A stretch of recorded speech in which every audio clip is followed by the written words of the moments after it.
विद्यार्थी मित्रांनो, माझे नाव आचार्य शिवाजी पवार आहे. मी वर्ग 7मध्ये शिकत आहे. माझ्या शाळेचं नाव जिल्हा परिषद माध्यमिक शाळा पानखिंड. आज मी तुम्हाला या पुस्तकाबद्दल माहिती सांगणार आहे. या पुस्तकाचे नाव आहे डॉक्टर राजेंद्र प्रसाद. या पुस्तकाचे लेखक आहेत ज्ञानेश्वर भिवगडी. या पुस्तकाची किंमत आहे 25 रुपये. या पुस्तकामध्ये डॉक्टर राजेंद्र प्रसाद यांच्या जीवन परिचयाविषयी माहिती दिलेली आहे. डॉक्टर राजेंद्र प्रसाद यांना लहानपणी राजेंद्र बाबू असे म्हणत होते. डॉक्टर राजेंद्र प्रसाद यांना जिद्द, आदर आणि आत्मविश्वास होते. त्यांनी गरिबांसाठी खूप काही केले. त्यांनी इंग्रजांच्या विरोधात आवाज उठवला आणि डॉक्टर राजेंद्र प्रसाद हे भारतात खूप प्रसिद्ध होते. डॉक्टर राजेंद्र प्रसाद यांचा जन्म 3 एप्रिल 1931 रोजी झाला होता. डॉक्टर राजेंद्र प्रसाद हे भारताचे सर्वात मोठे प्रधानमंत्री होते.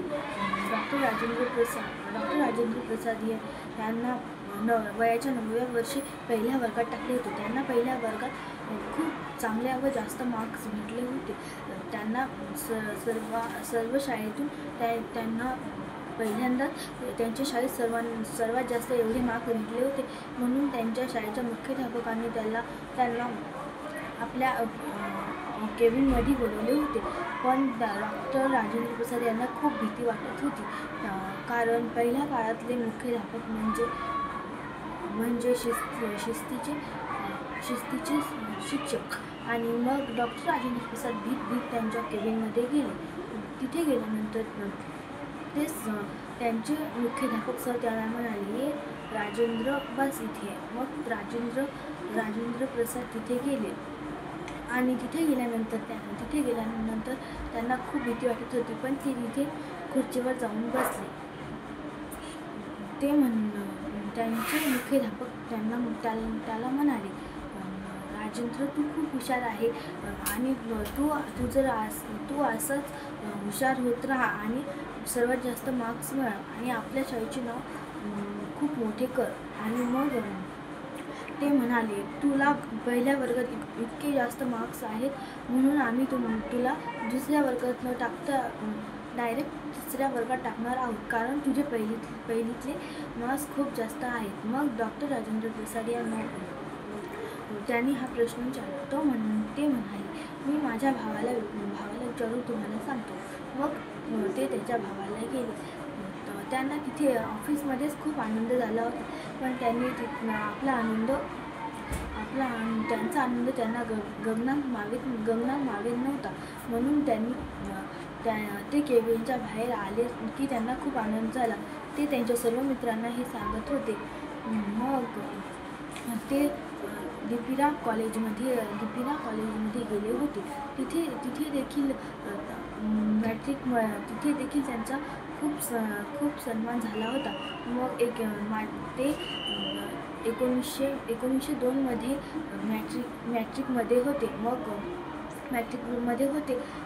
पण आजारपणामुळे त्यांना मॅट्रिकची परीक्षा देता आली नाही. 2 वर्ष असेच गेले. मग 1904 मध्ये त्यांनी मॅट्रिकची परीक्षा दिली होती.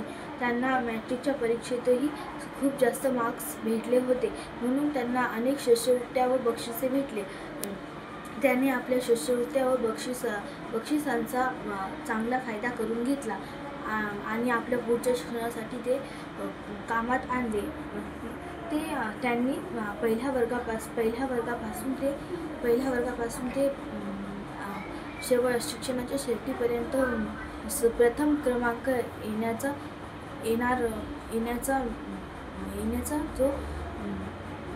जो हक्क मिळवला होता, त्यांनी तो शेवटपर्यंत तसाच ठेवला. आणि नंतर त्यांच्या घरची परिस्थिती खराब होत जाऊ लागली. मग ते थोडे मोठे झाले. मग ते शिकत होते त्याच कॉलेजमध्ये प्रोफेसर बनून गेले. तिथे त्यांना प्रोफेसरची नोकरी दिली होती. तो कॉलेज जास्त पगार देऊ शकत नव्हता, म्हणून तिथे शिक्षक नव्हते. आणि शिक्षक नव्हते म्हणून डॉक्टर राजेंद्र प्रसाद यांना तिथे नोकरी देण्यात आली होती. डॉक्टर राजेंद्र प्रसाद हे तिथे गेल्यानंतर खूप आनंदी झाले होते. त्यांनी तिथे खूप कामे केली व त्या कॉलेजचे नावसुद्धा खूप मोठे केले. धन्यवाद.